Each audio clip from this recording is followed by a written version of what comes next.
We have two parts of our mind, the conscious thinking and the subconscious feeling or emotional mind. What he's saying is if we can be conscious of what we're thinking, that and get emotionally involved with it through repetition or really taking the time to feel into the thoughts, it will then unleash the power of your subconscious mind. This is that universal mind. This is the part of your mind that just pounces out everywhere, but usually through your body, and you take action and you get results. When we go to sleep, what happens is this shuts off. What we see, hear, smell, taste, touch. We are not consciously aware of what's going on. We shut down. So this is just wide open. But everything, when the factory shuts down, all the seeds are just going to drop. So whatever you've been carrying around in your mind all day or all week or all year or your whole life, continually get dropped down into the soil, into the garden of your subconscious mind. And once they're down here in the garden, they will bear fruit. You will see the results in your life of the seeds that you've been planting over and over, and we're not consciously planting them. Remember this. So don't beat yourself up or feel bad if the results in your life are dookie. And this is why kids, people say, oh, did the kids ask for this? Did the kids attract this? Did the kids know how to manage their mind? No, they actually don't. We don't. That's why in therapy we talk about kids. They are programmed. They're spongy from the ages of, 0 to 5 or 6 or 7, 8 even. They don't have those faculties. So they're just open little hearts. They're open little sponges. They take in whatever is around them. That's why a lot of times they look like innocent victims, because they are. Until they gain those faculties. That doesn't come until just developmentally, 8 and up, if that, 10, 11, 12, the ability to consciously think for themselves.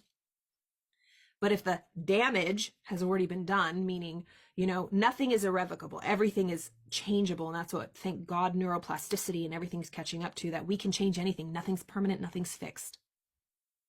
But it can answer a lot of questions and take the blame off yourself. If you were raised from the ages of 0 to 8 in a violent home, or were abused, were violated, were taken advantage of in any way, or you just have really negative, pessimistic thoughts, you just feel bad.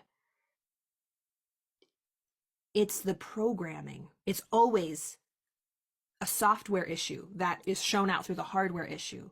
So think of software as your mind and the hardware as your body. But we can always upgrade the system. We can always upgrade the system, the OS system. We can always upgrade the system, the OS system. And this is the beautiful thing, not like an iPhone. We don't always need to get a new phone. We only have, if our body was the phone, we don't need a new phone. We don't need a new body to upgrade. We need a new phone, right? When the operating system keeps getting bigger and bigger. I can't still have an iPhone 4 to upgrade to the 15 point or 16 version OS system. But it's infinite. The operating system of the mind is infinite. It'll always keep upgrading. And that's my choice. I don't have to upgrade. We see people who never upgrade. So think of your mind. The expanded awareness is infinite. I can always upgrade forever and ever, and it's unlimited.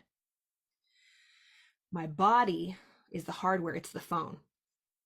And by changing the software, my operating system, upgrading it, it automatically changes the hardware to contain and hold the new operating system. So if you were an iPhone, you would morph from a 4 to a 5 to a 6 to a 7 to an 8. It would physically change your body. And when I say body, I really mean brain, because our brain is our body. But that's what we're learning through the science and the neuroplasticity and all this kind of stuff, that the mindfulness truly can mold and shape the brain. It's like plastic when it comes to the neurotransmitters and the pathways. We can change it in our brain through mindfulness. So the unseen always changes the seen. The unseen always comes first and then the seen. So the mind, the unseen, then the brain, the seen. Controlling it. Every single thing in this world was first a thought, was first unseen. It's the cycle. Matter and energy. Matter and energy. Matter and energy. Well, energy than matter. When we talk about autosuggestion, simply a suggestion from yourself to yourself, which we're doing all the time. We're always affirming. Our mind is always recycling or, processing thoughts and information that is contributing. It's affirming over and over and over. Every thought is an affirmation. Every thought is a prayer. How are they making you feel? One thing that I learned is that when I sit down to intentionally make a change or say an affirmation, it's not enough just to write it down 100 times. Okay, check, I got that done. Well, it's not working. I've wrote it down 100 times for the past week and nothing's happening. Okay, the main thing you got to do is exactly what Dr. Joseph Murphy is saying.